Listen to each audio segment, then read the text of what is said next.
Hello everyone, in today's video I'm excited to show you how to disable and enable row-level security (RLS) in a table in Supabase. First, open your web browser and visit the Supabase website. Once there, log into your account and click on the dashboard button in the top right corner.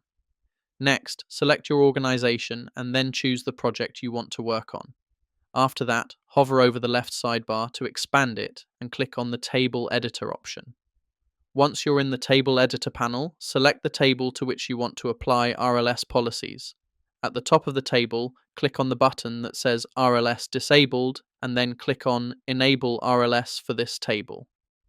After that, click the Enable RLS button on the pop-up to confirm that RLS has been successfully enabled. To disable RLS, click on the three dots on the right side of the table name, then click on View Policy.